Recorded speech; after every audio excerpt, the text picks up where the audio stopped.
le cliché symbolise toute sa décontraction. En visite en France, à l'occasion de la clôture des Jeux de Paris 2024, Doug Emhoff a pris le temps de prendre la pause devant un fameux restaurant de la capitale, l'as du falafel, sandwich à la main et grand sourire sur le visage.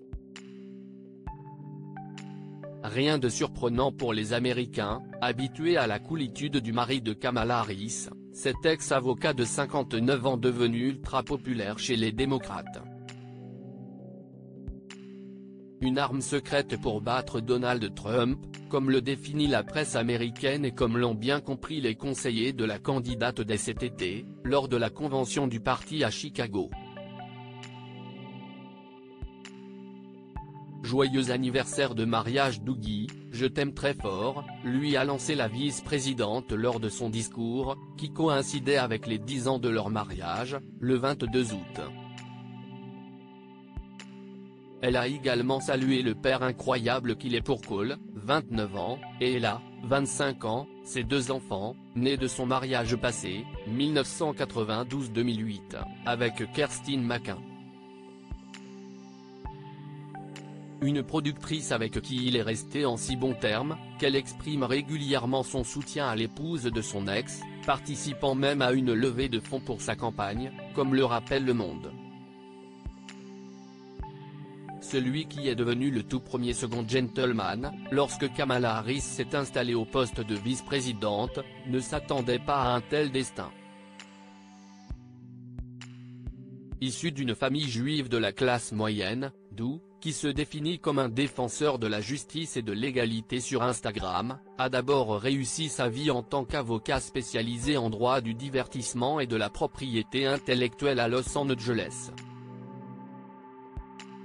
Le natif de Brooklyn, qui a déménagé en Californie avec ses parents à l'adolescence, travaille avec des personnalités plus ou moins célèbres de l'industrie du divertissement et intègre un des plus grands cabinets de la ville.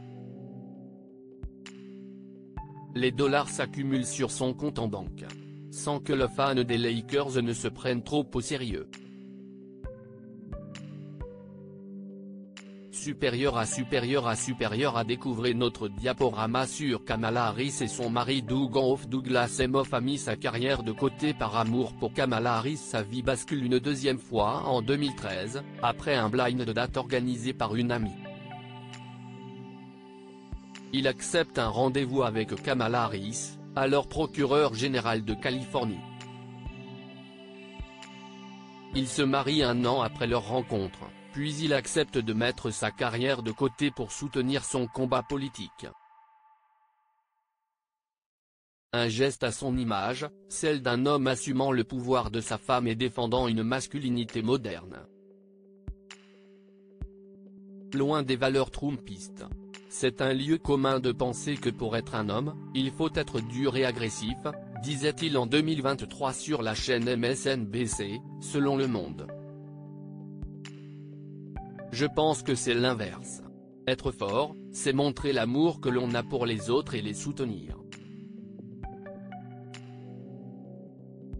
Résultat, les produits dérivés à son effigie s'arrachent sur le site de la campagne démocrate, qui compte plus que jamais sur son arme secrète pour barrer la route à Donald Trump.